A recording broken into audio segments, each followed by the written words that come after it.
¿qué importancia tienen los bosques para aves y mamíferos en Michoacán? Creo que para empezar a respondernos esto, primero, bueno, ¿qué tan diverso es Michoacán? ¿Sí? Y a partir de ahí podemos empezar a sacar esto. ¿Sí? Michoacán está considerado uno de los estados más diversos del país, sobre todo en especies de aves. Aquí la cifra que se maneja, ¿sí?, de entre 523 y 547 especies, ¿sí?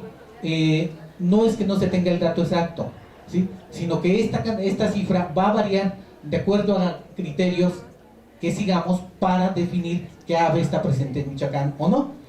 En el caso de mamíferos terrestres, ¿sí?, en el estado se presentan aquí otra vez esta consideración entre 163 y 166 especies de mamíferos, que también nos sitúa entre los estados más ricos en mastofauna, ¿sí?, representando alrededor del 36%, ¿sí?, y no tenemos el 36% del territorio del país.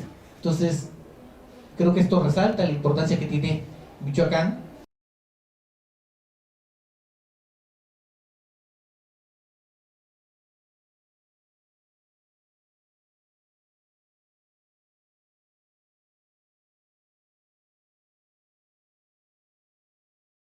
Bienvenidos a la sesión ya casi vespertina de la conferencia Aves y Mamíferos en Bosques de Michoacán, la cual va a estar dirigida por el doctor Tiberio Monterrubio Rico, y en este momento van a presentarla 4 ponentes, comenzando por el maestro Ramón Cancino.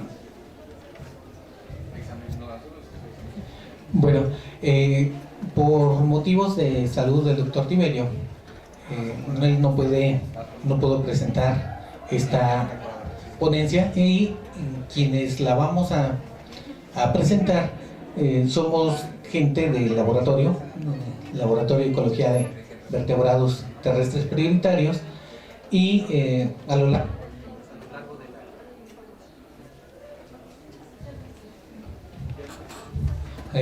largo de la plática nos vamos a ir alternando en la exposición, ¿sí?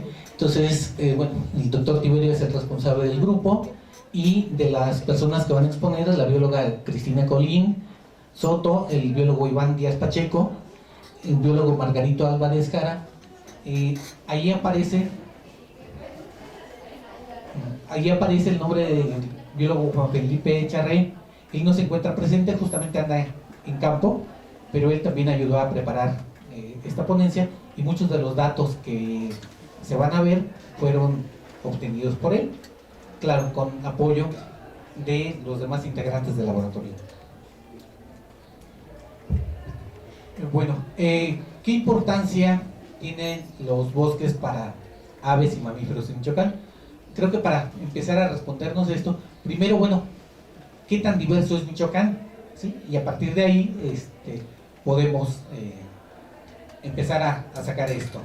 ¿Sí? Michoacán está considerado uno de los estados más diversos del país, sobre todo en especies de aves.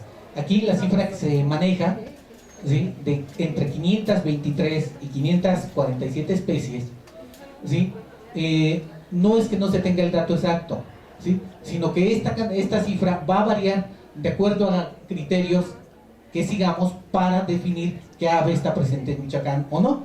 Y bueno, un ejemplo de esto, tenemos 3 especies de aves que pueden ser consideradas para Michoacán si seguimos un criterio o no, ¿sí? Caso del carpintero pico de marfil, que es una especie extinta ya, hace muchos años que no se reporta, estaba en bosques maduros de Michoacán. El caso de la cotorra serrana occidental, que presenta movimientos durante el invierno, dependiendo de la alimentación, o sea, no son movimientos fijos, no se puede considerar como una migración propiamente. Entonces, ocasionalmente está en Michoacán. Y el trogón orejudo, ¿sí?, el último dato que se tiene de él, bueno, no es un dato muy preciso, ¿sí?, de si está o no en el estado, ¿sí? Entonces, por esta razón, puede variar la cantidad de aves y de mamíferos que se consideren, ¿sí? Ahora, la superficie del estado, bueno, es de 59,000 kilómetros cuadrados, que si esto, la siguiente, así, lo comparamos, por ejemplo, con España, el cual es 10 veces más grande. Y bueno, ¿por qué España? Bueno, España es el país más rico en avifauna de Europa y bueno, lazos culturales que nos unen a él. Entonces, ¿sí? Con 10 veces la superficie de Michoacán y tenemos casi la misma riqueza, ¿sí? En aves y en mamíferos.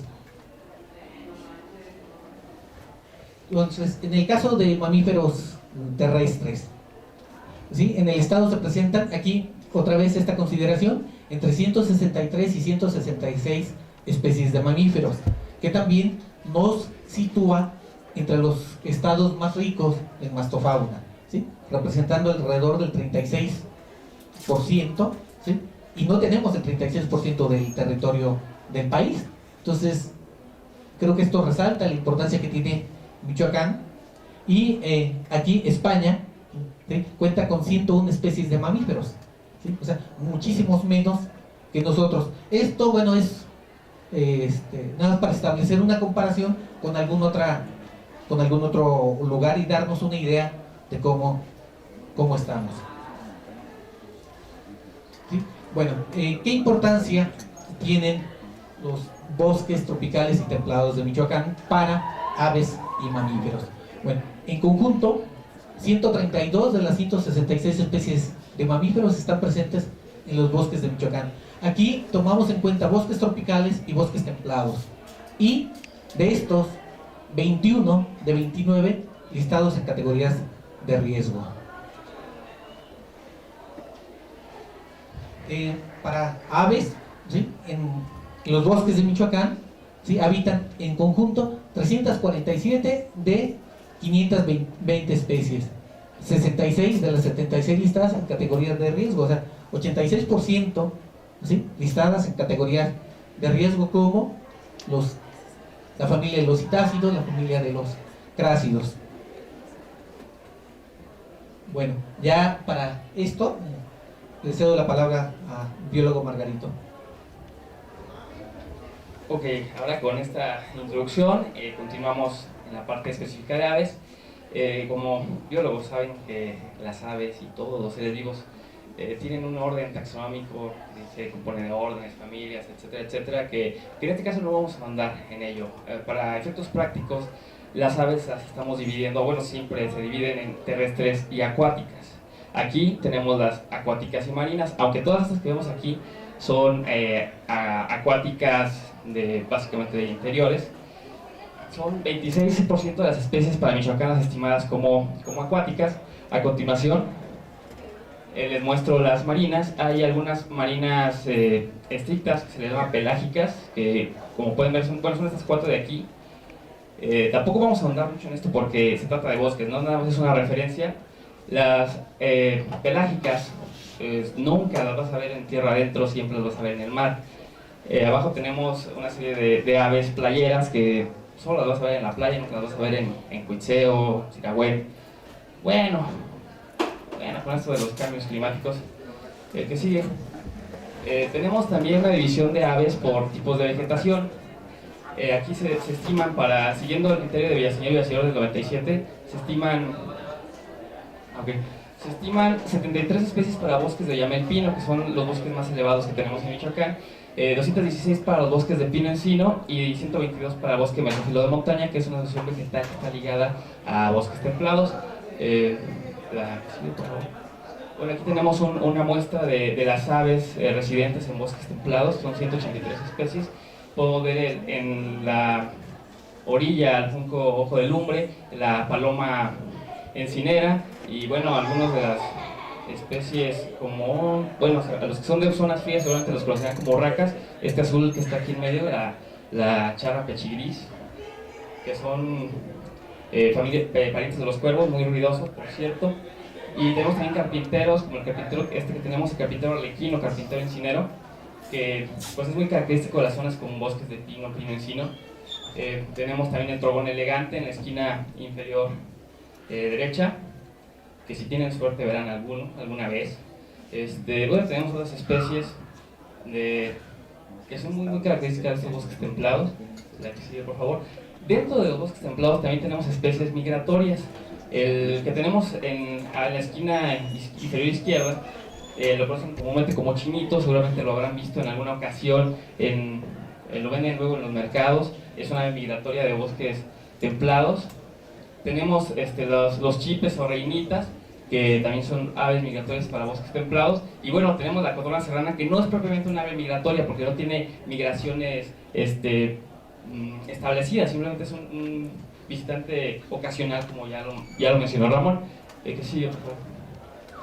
Bueno, y para los bosques tropicales del estado, tenemos la estimación de 195 especies para el bosque tropical caducifolio y 97 para el bosque tropical subcaducifolio. ¿Qué sigue, por favor? Bueno, y aquí una muestra de especies residentes de los bosques tropicales para Michoacán. En la esquina de la derecha, perdón, de la izquierda tenemos bueno, le llaman marinerito, pasina de Crankelly. Tenemos la carosita formosa, urraca cara blanca, mejor conocida como urraca. Tenemos también el choncho o pava cojolita. Abajo tenemos al Clausidium brasiliano o buito, que es un búho así chiquitito. Tenemos luego búhos, tenemos enseguida los caciques, que seguramente quien sea de Tierra Caliente los habrá visto, así vuelan de montones y montones. Tenemos esporófilas, bueno, tenemos también la codorniz esta de aquí, que además es endémica al Balsas, Phylortis fasciatus, la codorniz listada. Tenemos, bueno, unos carpinteros tremendamente grandes que bueno, no se comparan con el pico de marfil, pero se ven preciosos en el campo. En este caso, Leucopus lineatus. Tenemos también correcaminos, Geoxis velos. Tenemos el milano blanco, el Leucurus. Y bueno, aquí en la foto de la esquina superior derecha podemos observar un bosque tropical seco con relictos de bosque tropical subcaducifolio. Las partes que se ven a cafés totalmente son árboles que no tienen hojas porque son temporadas secas. Los árboles verdes es el bosque, los relictos de bosque tropical subcaducifolio, que sí permanecen con hojas durante todo el año. El que sigue, por favor. Bueno, y también en el trópico tenemos aves migratorias.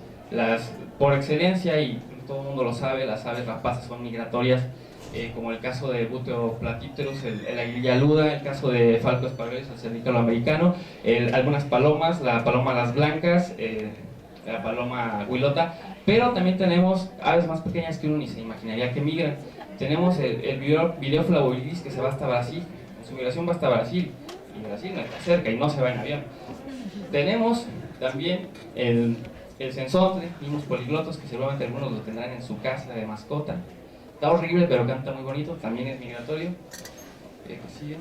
Bueno, después de esto, pues, ¿para qué les sirven todos los bosques a las aves, no? ¿Cómo los usan? ¿Cuál es la importancia para ellos? Primero, como alimento. Para empezar, pues muchos comen los frutos, las semillas. Podemos ver frutos del bosque tropical, por allá frutos de... bueno, frutos sí, esparota, pero no recuerdo. Y bueno, los pericos y otros citácidos son frecuentes consumidores de frutos y depredadores de semillas en los bosques. También los bosques les facilitan o les brindan alimentación pues a los colibríes, ¿no? Como vamos a ver aquí en la esquina, cuando se alimentan de néctar, ¿no? De las flores. Tenemos también como los carpinteros, que se alimentan no precisamente siempre de frutos, ¿no? También se alimentan de los insectos que se están refugiando en la vegetación, bueno, más bien que están alimentándose de ella, que están debajo de los troncos de los árboles. ¿Qué sigue, por favor? Bueno, también les proporcionan sitios de anidación. ¿A través de qué? A través de manchones de vegetación, a través de las ramas donde pueden poner sus nidos, generalmente horquetas. Y bueno, ahí en este nido que vemos, precisamente también usan mucho material vegetal para construir sus nidos.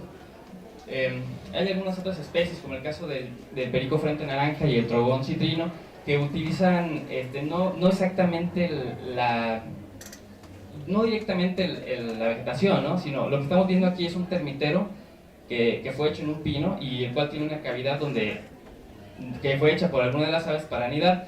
Otra de las importancias de los bosques bueno, para especies en peligro como los citácidos es la presencia de árboles grandes con huecos disponibles para anidar, como es el caso, vemos aquí un árbol con huecos, y es el caso de los dolos que tenemos aquí en Michoacán. También, y seguramente lo habrán visto en alguna ocasión, de las ramas de muchos árboles frecuentemente cuelgan nidos que son como bolsas de ramas tejidas, como es el caso de este ave, Icterus spurius, que les llaman bolseros porque precisamente su nido es una bolsa. Que sigue, por favor. Bueno, también la vegetación brinda refugio. Brinda refugio, como el caso de las dos especies, el pájaro vaquero y la paloma royal que vemos en la orilla, que se cubren la vegetación para no ser o evitar ser depredados. También la vegetación permite sitios para descansar. Podemos ver aquí el sopilote aura y acá también varios sopilotes aura. Bueno, estos son en la mañana, así calentando sus alas al sol. Y estos sitios de percha también les sirven a los depredadores, como el caso de la guía gris, para ubicar presas. Hay muchos depredadores que cazan así, perchados, y de la percha ubican a las presas y van sobre ellas. Bueno, y los bosques templados y tropicales en Michoacán, bueno, en este caso tropicales más bien, albergan especies de fauna, especies de aves que están en riesgo de extinción. Aquí tenemos un ejemplo bien claro, son las 5 especies de citácidos que tenemos para Michoacán: perico frente naranja, la guacamaya verde, el loro frente blanca, el loro corona lila y el loro cabeza amarilla. Todos, con excepción del loro frente blanca, listados en alguna categoría por la norma oficial mexicana y considerados a nivel internacional en alguna categoría de riesgo, porque como ustedes saben, por mucho tiempo y tradicionalmente se ha traficado muy fuertemente con los citácidos como mascotas. De hecho, aunque ahorita está prohibido hacer cualquier uso comercial de los citácidos en México con los nativos, se sigue haciendo, ¿no? Y es común ver pericos frente naranja, loros cabeza amarilla en el mercado. Bueno, y todas estas especies también son muy susceptibles al declinar sus poblaciones debido a la pérdida de los bosques, donde anidan principalmente en bosques originales, en bosques no perturbados. Bueno, un poquito de cómo hacemos este trabajo de campo. Primero, pues hay que caminar bastante, ¿no? Las especies interesantes, las especies raras que todavía tenemos en Michoacán, no las vamos a encontrar aquí en el Río Chiquito, ni aquí en las cercanías de la ciudad, ¿no? Para encontrar las especies raras hay que ir bastante lejos, a donde a veces la gente te dice que es peligroso entrar, o que si no llevas una 4x4 no llegas. La parte propia de la maternidad de las aves implica usar binoculares, usar telescopios, porque a veces no te puedes acercar demasiado para verlos. También hay muchas especies que uno, con toda la experiencia de los años de trabajar en campo, no conoce, entonces uno requiere de las guías de campo. Y pues las guías de campo, traen, algunos tal vez las conozcan, seguramente si llevan zoología 3, seguramente las van a ver en una práctica de laboratorio. Son guías que ilustran con figuras y dan algunas descripciones de hábitats y mapas de distribución de las especies. De repente son estudios muy generales, pero son muy útiles. Desgraciadamente, salvo una de las guías, está en español, todas las demás ni modo, en inglés. Usamos también brújulas, usamos equipos de geoposicionamiento global para tener las coordenadas de los sitios donde registramos las especies. La que sigue. Bueno, y también tenemos métodos donde tenemos a las aves en la mano, ¿no? El método de redeo para capturarlas, pues, y con el ave en la mano puede ser más fácil la identificación, y también se le miden un montón de cosas para, pues, tener esos datos. También se ve si es reproductivo, la edad, y bueno, por supuesto se le toman fotos. Otra parte muy importante de este trabajo en campo son las entrevistas con la gente. La gente que conoce, la gente en campo, es la gente que nos puede dar información de qué especies siguen presentes en las localidades, y pues siempre y también por seguridad hay que platicar con la gente en los sitios, ¿no? Bueno, ¿y para qué nos sirve todo esto?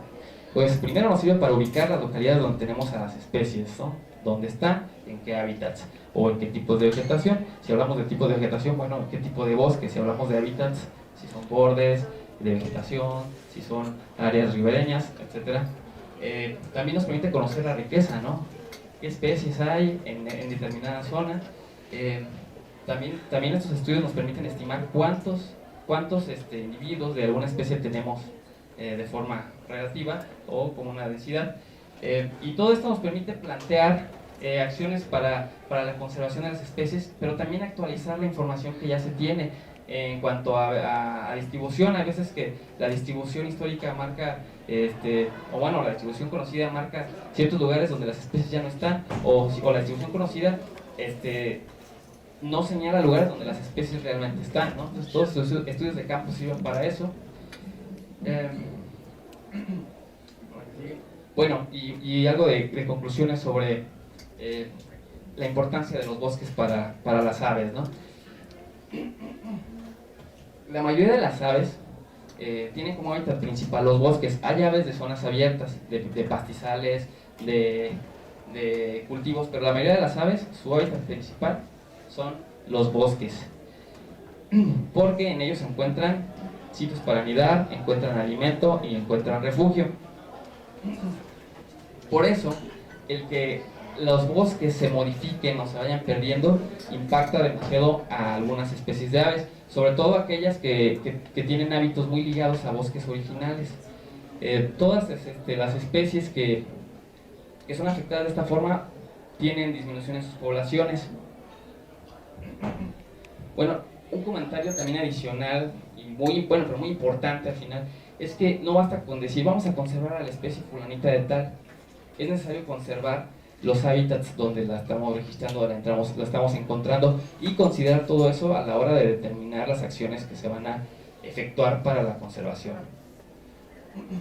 Por otra parte, los efectos del cambio climático son cada vez más notables.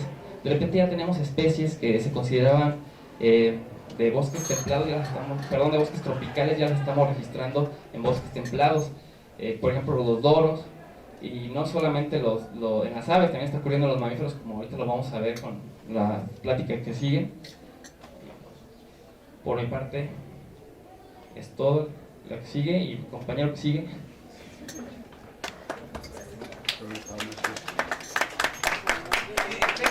Para que terminemos y si eso nos la merecemos. ¿Sí? Buenas tardes, ahora me toca hablar sobre uno de los grupos más importantes de mamíferos, como son los quirópteros. Como ya hemos venido hablando de que los bosques son los sistemas más complejos conformados por componentes bióticos y abióticos, y los cuales van a estar en relación con la diversidad biológica, ¿sí? La gran diversidad de condiciones ambientales que presenta el estado, tanto de clima, de vegetación, de relieve, ha hecho que sea uno de los estados con una alta biodiversidad o riqueza biológica, ¿sí? Por lo tanto, el estado de Michoacán es uno de los más importantes. Para Michoacán se presentan alrededor de 166 especies de mamíferos, ¿sí? 166 especies, pero 77 de esas especies corresponden al grupo de los quirópteros. Por lo tanto, es el grupo más importante de mamíferos, seguido del orden de los roedores. Los bosques del estado de Michoacán, esa es una información que es más o menos del año 2000, o sea, habría que actualizarse, pues más o menos corresponden bosques templados a un 36.7% y los bosques tropicales a un 25.2%, bosques secos a un 5.6%. Esa información es del 2000, habría que validarla para ver qué tanto ha disminuido o aumentado, ¿sí? Hablando de manera general, los murciélagos se agrupan en gremios, que es una forma más fácil de poderlos estudiar o abarcarlos. ¿Sí? Vamos a empezar por el gremio de los nectarívoros, que son los murciélagos que están exclusivamente necesitando tanto flores para alimentarse del néctar y del polen. Sí, ahí les estoy poniendo algunos ejemplos. Por ejemplo, los murciélagos del género Leptonicteris, o también conocidos como murciélagos magueyeros, son uno de los más importantes, ¿sí? Por ejemplo, está también como un ejemplo los murciélagos trompeteros, como son del género Queronicteris y del género Musonicteris. Otro grupo importante que se estudia principalmente en el laboratorio son los de los insectívoros, ¿sí? Ahí están, por ejemplo, algunos nombres comunes como el murciélago guanero y muchos murciélagos del género Myotis. Los frugívoros es un grupo que corresponde pues, prácticamente a comedores de fruta, entre ellas la guayaba, mango, alguna papaya, plátanos, que son las especies del murciélagos zapoteros, porque ahí están algunos ejemplos. Y están tanto el Artibeus jamaicensis, Artibeus lituratus, Artibeus personatus, Termadura azteca y tolteca, para citarles algunos ejemplos. Hay otro grupo que no está así como muy bien definido, lo mencionamos como el grupo de los omnívoros, que generalmente es como que están brincando entre los recursos, puede ser fruta, pueden ser insectos o puede ser néctar. Entonces prácticamente lo agrupamos nosotros como omnívoros. Ahí están algunos ejemplos. Tenemos otro grupo que es el de los hematófagos, que son también que se encuentran presentes aquí en el estado de Michoacán, y prácticamente pues, están entre tierra caliente, en pocas zonas templadas, y estos han aumentado sus poblaciones debido a que la ganadería ha ganado terreno ante la pérdida de bosques. Entonces las poblaciones de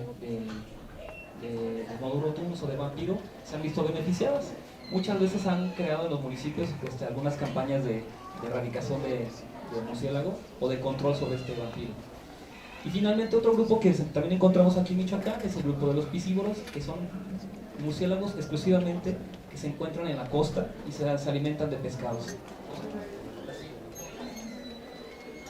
Bueno, dentro de la información que se maneja en el laboratorio de vertebrados, ¿sí? Sabemos que, por ejemplo, en bosques tropicales y templados se encuentran 61 especies de murciélago, de las 77. El resto está correspondiendo a zonas abiertas. Por ejemplo, hay murciélagos que habitan en ciudades, hay murciélagos que habitan en zonas donde hay cultivo, ¿sí? Y más o menos están representando el 79%. De este total tenemos 3 categorías, bueno, más bien 3 especies que están dentro de la norma oficial mexicana, dentro de la categoría en peligro de extinción, como especies amenazadas. La riqueza para los bosques templados pues difiere, tanto para bosque templado como bosque tropical, pero resulta que los murciélagos no son tan de seguir solamente un patrón, sino pueden estar cambiando de un bosque templado, migrando hacia un bosque tropical y viceversa, de un bosque tropical hacia un bosque templado. Entonces esta fue una primera aproximación que hicimos nosotros para poder separar este grupo, ¿sí? Y quedamos de que 24 especies están representando o están presentes en los bosques templados. Y los principales gremios son los insectívoros, los nectarívoros y los frugívoros. Por ejemplo, al centro tenemos una de las especies más raras, que es el murciélago Centurius enex, ¿sí? Entonces es uno de los que también hemos colectado dentro de las salidas de campo. Para los bosques tropicales es más abundante la cantidad de especies de murciélagos, tenemos reportadas 53. Toda esta información les digo son de los datos que hemos encontrado a través de los diversos proyectos que se siguen en el laboratorio de vertebrados prioritarios. Igual están representados es el grupo de los insectívoros, el grupo de los nectarívoros, el grupo de los frugívoros y el de los piscívoros. Bueno, nosotros así como que también seguimos una metodología, como AVE sigue la suya, nosotros tenemos que trabajar con una exclusivamente para murciélagos. Generalmente colocamos redes de niebla, las cuales pueden estar colocadas en alguna cueva, en algún borde, en algún cuerpo de agua, puede ser un río, algún camino, ¿sí? Se colocan generalmente por la tarde-noche, estamos empezando a trabajar desde las 7 y dependiendo hasta las 2 o 1 de la mañana concluimos. ¿Sí? Se colocan las redes, se identifican las especies y se les toman muestras. Pueden ser de sangre para obtener ADN. También tenemos muestras de excretas para analizar los contenidos estomacales. Y en dado caso de que algunos murciélagos traigan muestras de polen, les tomamos las láminas correspondientes para hacer la identificación. Miren, esta es parte de la información que nosotros tomamos. Tenemos que ubicar los tipos de vegetación, más aparte tomamos las coordenadas geográficas, la hora de inicio y la ubicación de las redes, ¿sí? Posteriormente, ya que nos empiezan a caer los murciélagos, tenemos que tomar la información como la especie que le corresponde, el sexo, podemos ver la condición reproductiva. Esto lo hacemos mediante la palpación de los vientres en las hembras para poder estar seguros de que si es una hembra lactante, si es una hembra que está preñada. Sí, en caso de los machos, pues también ubicamos la condición reproductiva, si tienen los testículos escrotados o si los testículos son inguinales, y podemos ver si están o no reproduciéndose. Le calculamos la edad, con eso una aproximación, hacemos la clasificación de juveniles y adultos, mediante la clasificación de las falanges, y tomamos las medidas básicas que serían las morfológicas o las corporales, que serían la oreja, el trago, la pata, la cola, el antebrazo, en algunos casos el falange, más que nada para discernir sobre qué especie estamos trabajando, y la longitud total. ¿Sí? Finalmente podemos tomar algunas muestras de ala, que es un pequeño corte que hacemos de las membranas, las cuales las mandamos al laboratorio de acá en la posta para que se hagan las secuenciaciones de ADN. También tomamos muestras discretas para poder analizar los contenidos estomacales, y en el caso de los nectarívoros tenemos muestras de láminas de polen impregnado para ver cuáles son las plantas que van a forrajear y la distancia más o menos a la que se encuentran. Sí, mire, por ejemplo, este es un collage que se hizo sobre todas las especies que hemos encontrado. Podemos ver a la parte inferior derecha un murciélago que se conoce como murciélago fantasma. ¿Sí? Es uno de los murciélagos que generalmente se encuentra en bosques templados, es insectívoro. Al centro tenemos otro murciélago que se conoce murciélago de charreteras. Es un murciélago omnívoro, ya que si hay insectos, con insectos hay fruta también. El que sigue es el Modus rotundus, el que es hematófago. Prácticamente lo hemos encontrado para municipios como Huacana, para Uruapan, para Nueva Italia, que prácticamente son zonas que se caracterizan por la práctica de la ganadería extensiva y ser una de las zonas más importantes. ¿Sí? Y en la parte superior de la izquierda se encuentra uno de los murciélagos nectarívoros, que también así como que tienen un papel muy importante dentro de los bosques. Como a manera de conclusión, pues los murciélagos prácticamente se encuentran dentro de los bosques tanto templados como tropicales, y los cuales constituyen así como que es uno de los grupos más importantes con riqueza de especies. ¿Sí? La modificación o la estructura de los bosques pues prácticamente afecta los niveles de la población, haciendo que estos disminuyan. ¿Sí? Los murciélagos pues presentan muchísimos servicios ecosistémicos, entre ellos la polinización. Hay que recordar que los murciélagos nectarívoros o los murciélagos maguilleros son estrictamente polinizadores de algunas plantas, entre ellas los agaves, los cuales son la base de la parte de la economía de México, como la producción de tequila, la producción de mezcal y la producción de pulque. Entonces es por eso que hay como una relación entre humano, economía, murciélagos. Otra puede ser la dispersión de semillas. Muchas plantas confían la dispersión de sus semillas a través de los murciélagos, ¿sí? Y muchas de las plantas que son polinizadas pues también son de importancia. Por ejemplo, la guayaba, el plátano, confieren así la polinización, y algunas otras como las piperáceas, que son plantas que son exclusivamente dispersadas por murciélagos, ¿sí? Tanto de bosques templados como tropicales, ¿sí? Entonces vemos que los murciélagos tienen una gran servicio al ecosistema. Los insectívoros pues son controladores de poblaciones de insectos, entre ellos las polillas, entre ellos mosquitos, de las regiones de Cuitzeo, donde nos ha tocado ver que el gremio más importante pues es el de los insectívoros, entre ellos los Tadarida brasiliensis o murciélagos guaneros, los cuales pues comen muchísimo, bueno, como son migratorios pues andan siguiendo también a las plagas para estarlas consumiendo. Y finalmente, pues para cerrar, pues creo que otro de los aportes que hacen es de que la gente del sector rural aproveche el guano como una de las formas de fertilización más confiables que hay, y puede ser de las menos agresivas tanto para el suelo como para las plantas. ¿Sí? Bueno, pues para terminar y cerrar con broche de oro, vamos con los mamíferos medianos y grandes. La importancia que tienen estos mamíferos medianos y grandes es que el 79% de las especies registradas se encuentran en los bosques de Michoacán, y de estos, el 19 especies están dentro de la norma oficial mexicana, dentro de alguna categoría de riesgo, incluso en algunas listas internacionales también están en algún estatus. Bueno, los mamíferos son como que los principales organismos que se ven afectados por la deforestación, por la pérdida de hábitat, por la cacería de sus presas. Entonces, lo que nosotros estamos considerando como mamíferos de mediano entran dentro del rango de peso entre los 101 gramos y los 10 kilos. Entonces, estamos hablando de carnívoros, perisodáctilos y artiodáctilos.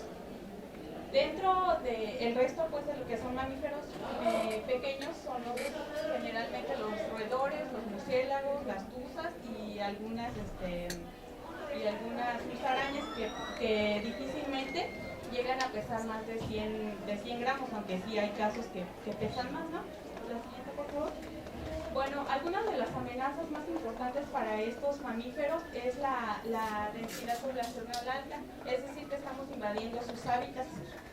Otra es la deforestación, la cacería ilegal, la elevada fragmentación. Hemos encontrado cuando nosotros vamos a campo que te adentras casi 3 horas en la sierra y encuentras parches de vegetación, es decir, que se está terminando con estos hábitats para los mamíferos. También al mismo tiempo de requerir hábitats muy grandes los hacen más vulnerables a la pérdida de hábitat. Y como en Michoacán no existen grandes extensiones de selva como en otras partes, no sé, Oaxaca, Chiapas, entonces estas poblaciones están reduciendo drásticamente.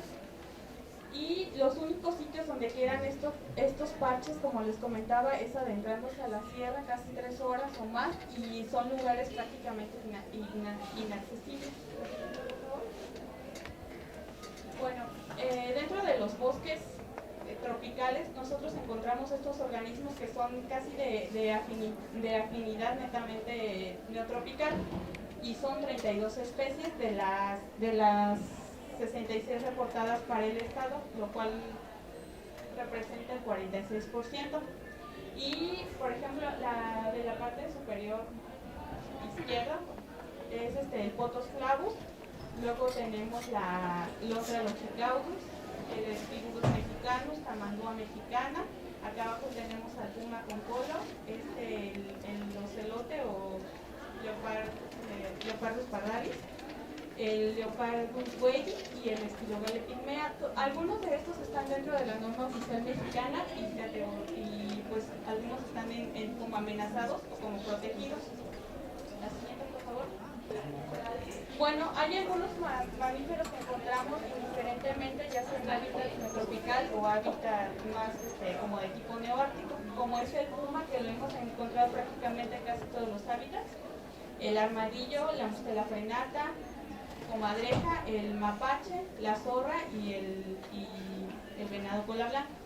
La siguiente, por favor. Bueno, como ya hemos comentado, algunos de los servicios más importantes que ofrecen los bosques para los mamíferos es a manera directa, pues es como el alimento, les ofrecen semillas, frutos, y para los herbívoros pues la hierba, y de manera indirecta pues estos mismos, al tener altas densidades poblacionales, se ofrecen como presas para los carnívoros. La siguiente, por favor. También nos ofrecen lo que es como, les ofrecen un refugio y descanso, como ya se mencionaba, también para las aves tienen estos mismos servicios. Por ejemplo, aquí vemos arriba tenemos al Leopardus güeyi, que lo encontramos aquí en un transecto, y les puede ofrecer tanto refugio para los depredadores como para estar al acecho a la caza de algunas presas. Y del otro lado pues encontramos, bueno, ahí se ve claramente cómo sirve de descanso para algunos animales como el Potos flavus, y arriba tenemos al tamango mexicano. Otro servicio que tienen es el de brindarles un hogar. Aquí, por ejemplo, hemos encontrado que en los huecos de los árboles son aprovechados por los Spigurus mexicanos para hacer su madriguera ahí, y por ejemplo para construir algunos nidos por parte de algunos roedores. Y bueno, dentro de los métodos que utilizamos para muestrear o para registrar a los mamíferos están los métodos indirectos, que son las huellas, los cráneos, excretas y pelos. Estos los hacemos transectos tanto diurnos como nocturnos para recabar todos estos datos. El siguiente, por favor. Y bueno, aquí, como les comentaba, hacemos transectos tanto diurnos como nocturnos, y hemos encontrado estos animales como el pecarí, el tigrillo, el tamandúa, y también aquí hemos registrado no únicamente mamíferos terrestres, sino que hemos también visto algunos murciélagos que bueno, aquí no aparecen porque es parte del compañero, pero también los hemos registrado. Y como pueden ver, los transeptos no los hacemos así como en el patio de la casa donde podemos registrar. Son sitios realmente inaccesibles, donde, como dicen, ahí están los animales realmente en los lugares más alejados donde todavía no ha llegado el ser humano. Bueno, también existen muchas trampas para los mamíferos, pero bueno, aquí les voy a presentar una que son las tomahawk.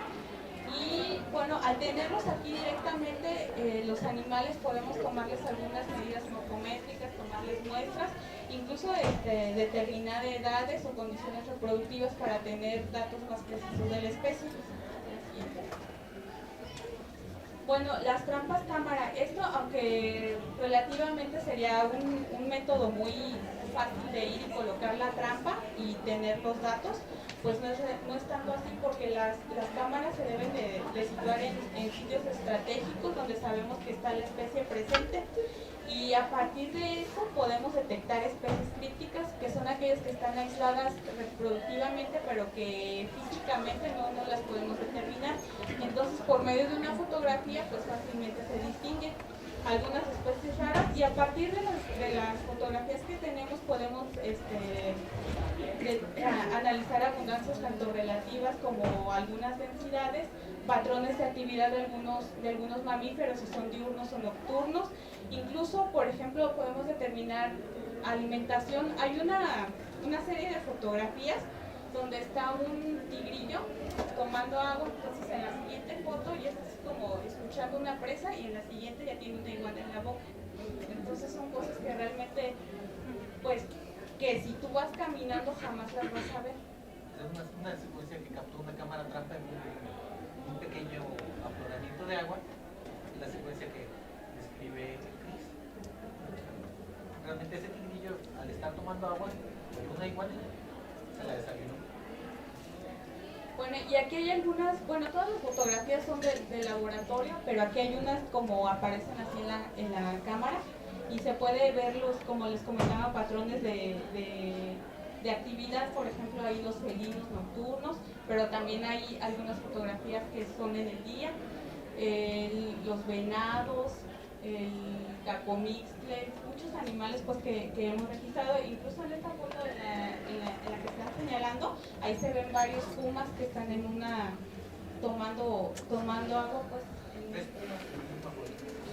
Una hembra con dos cachorros ya casi crecidos. Y hay también otras fotografías donde va por ejemplo, un jaguarundi hembra con sus dos crías. Y bueno, pues como les comentaba, el estudio de los mamíferos no siempre es tan fácil, hay que caminar mucho, a veces hay que pasar días sin comer, bueno, un día o algo así, pues, pero lo que ya. Y pues ahí vemos a los compañeros cómo descansamos en donde nos carga pues la noche o el cansancio. Pero pues como todo sacrificio pues ya es otra recompensa. Ahí están los ejemplares que hemos podido, allá la fotografía del compañero, pues fue realmente como, no sé, sí, realmente de suerte, porque íbamos caminando y de repente veo la nube y la fotografía. Y el tener el ejemplar en la mano pues también es una satisfacción pues muy grande. Pues sería todo.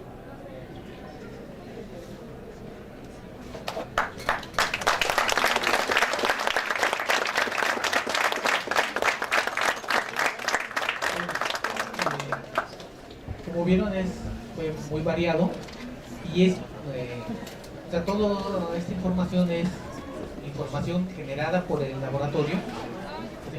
En esto pues han intervenido más compañeros de los que están aquí exponiendo, y bueno, si hay alguna duda, alguna pregunta, pues con gusto. En el caso de los murciélagos, los piscívoros, ¿cuántas especies serían registradas aquí en Michoacán? Una nada más. ¿Una nada más? Sí. Sí, Noctilio leporino, que es el murciélago pescador que hay prácticamente para toda la costa. Sí. A ver. Maestro. Gracias.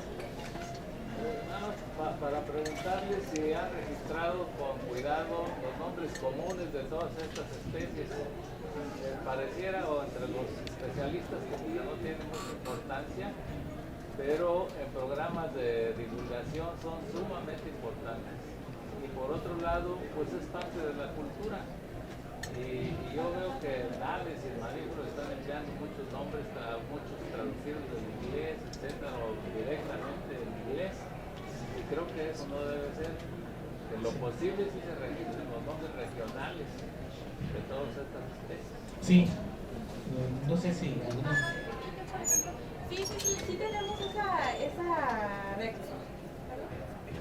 sí tenemos esa precaución, porque muchas veces, por ejemplo, con los felinos pasa que al mismo, por ejemplo, si es el tigrillo, le dicen ocelote, le dicen tigrillo, le dicen gato, le dicen onza, hay un sinnúmero de nombres comunes que les dan, pero sí lo estamos haciendo. en el caso de aves también es la misma situación, donde a veces un nombre que nosotros usamos, ellos lo aplican a especies diferentes, o ellos aplican el mismo nombre a varias especies. Un caso así que nos tocó fue en Oaxaca, en la zona capitalera cerca de Puerto Escondido, donde nos mencionaban un ave verde que le decían pericomonte, ¿sí? Entonces, pues entre las opciones de aves verdes, los pericos que había ahí no coincidían en tamaño, ¿sí? Resultado, ya cuando después de un transecto como de 10 horas vimos esta especie y era un córvido, ¿sí? O sea, nada que ver con los pericos, pero se nos quedó ya muy grabado que lo que nosotros conocemos como chara verde, que es un córvido, la Cyanocorax, ahí en esta zona le llaman así, pericomonte, y ahí está también la tucaneta, que es también verde. Entonces podía haber confusión, pero sí, fue una situación que en lo particular, bueno, lo refiero porque a mí me tocó esto de primera mano, esta confusión, y al estar viendo las guías ayudó a ubicarlo, y bueno, nos quedó el nombre. ¿Cuáles son las diferencias entre el ocelote y el tigrillo, aparte del tamaño? También el largo proporcional de la cola con respecto al cuerpo y el patrón de manchas es básicamente aparte del tamaño. Y puede ser si ves, por ejemplo, la huella, pues también el tamaño del aplicado. Sí, de las callosidades. Sí. Tiene más movilidad. En el tigrillo.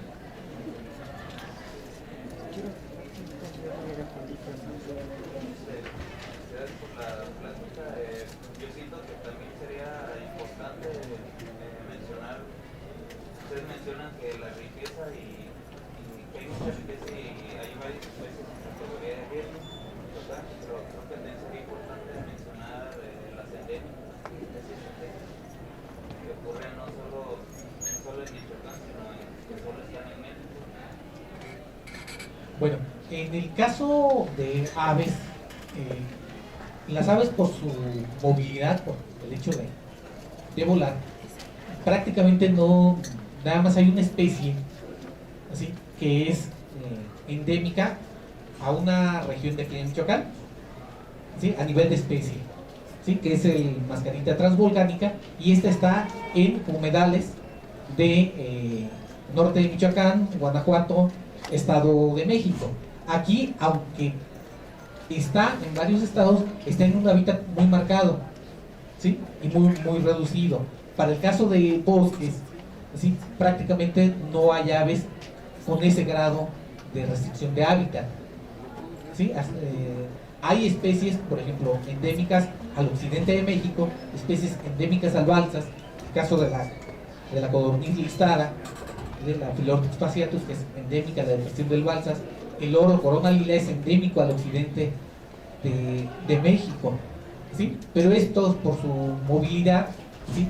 No están tan restringidas a hábitats tan pequeños, ¿sí? Entonces, por esa razón, no se menciona. No sé si quisiéramos hablar de un ave con distribución restringida, hablaríamos del mascarita transvolcánica, pero ese es de hábitat exclusivamente de tular, ¿sí? De tulares en el eje volcánico transversal, y quedan de muy pocos.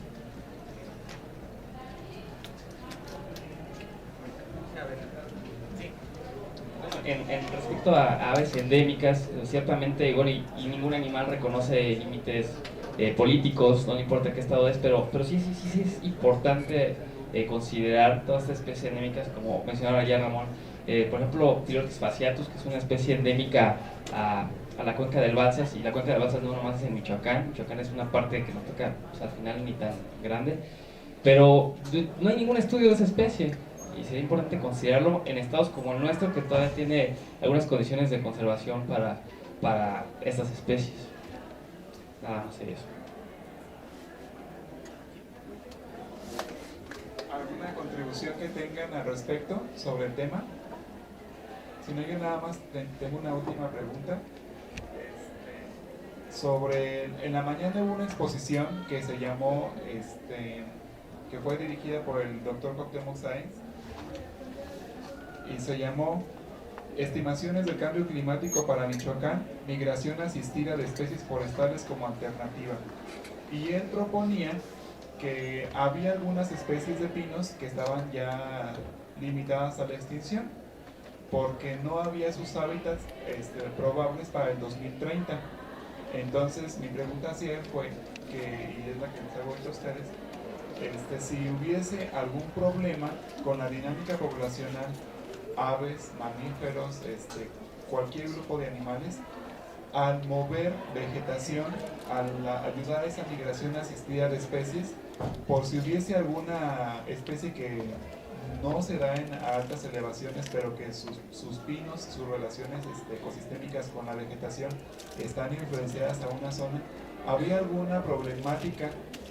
Disminución de diversidad, traslados de nicho, extinción de especies. Bueno, por lo que nos ha tocado ver, tanto en aves como en mamíferos, bueno, por principio de cuentas las aves, digamos que las limitantes que tuvieran al moverse altitudinalmente, sería por ejemplo, bueno, los grupos que tendrían mayor problema, serían por ejemplo aves que anidan en cavidades de árboles. ¿Por qué? Porque ese es el recurso limitante para ellos. O sea, el alimento, las aves pueden desplazarse, excepto algunos casos muy particulares en los que no es posible, generalmente pueden desplazarse varios kilómetros para buscar el alimento, ¿sí? Entonces, esto no sería tanto problema, ¿sí? Pero las condiciones, por ejemplo, de anidación de aves que anidan en cavidades, eso sí representaría un problema para ellos, porque al moverse posiblemente no encuentren árboles del fuste suficiente para hacer sus nidos, ¿sí? Aquí estaríamos hablando de pájaros carpinteros, de algunos búhos, ¿sí? De loros, ¿sí? Que son de los que principalmente anidan en cavidades. Ellos pudieran tener este problema. En el caso de mamíferos, excepto los murciélagos, que por su capacidad de vuelo, también la consecución de alimentos no sería problema. Hay algunos casos que estamos viendo de especies que aparentemente están invadiendo todos los hábitats. Concretamente, en el grupo nuestro ha registrado por primera vez en el bosques templados, registrado y reportado ya, publicado estos datos, o sea, estos datos ya están publicados. Tamandúa, el oso hormiguero, en bosques templados, en bosques de pino. ¿Sí? El Musonicteris carrizoni, un murciélago, también ya se ha detectado en bosques templados. El caso del puercoespín, ¿sí? Que aquí en este caso voy a acentuar un poquito el caso del puercoespín. Es un roedor herbívoro, ¿sí? Que hasta ahorita estaba reportado en bosques tropicales, ¿sí? Y bueno, sabemos que la consistencia de una hoja de parota no es la misma que una cícula de pino, ¿sí? Entonces aquí el problema es, bueno, puede moverse, porque lo estamos registrando ya en bosques templados, pero ¿de qué se va a alimentar? En el caso del tamandúa, si hay hormigueros o termiteros, no hay problema, eso es de lo que él se alimenta, ¿sí? Entonces aquí la cuestión es esa, o sea, que la respuesta va a depender de las necesidades de cada grupo, ¿sí? Y habrá grupos enfrenten mayores problemas y otros para los que no haya tanto. Bueno, ¿sí, maestro? Pues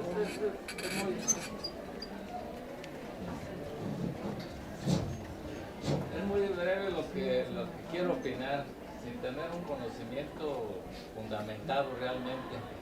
Pero lo que estamos viendo, presenciando, pues es una extinción masiva de especies. Se puede hacer quizás algunos pronósticos, pero muy generales.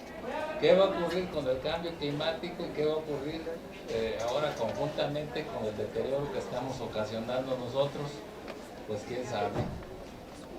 A lo mejor también nosotros vamos a desaparecer, no sabemos. Es decir, yo creo que es difícil predecir eso.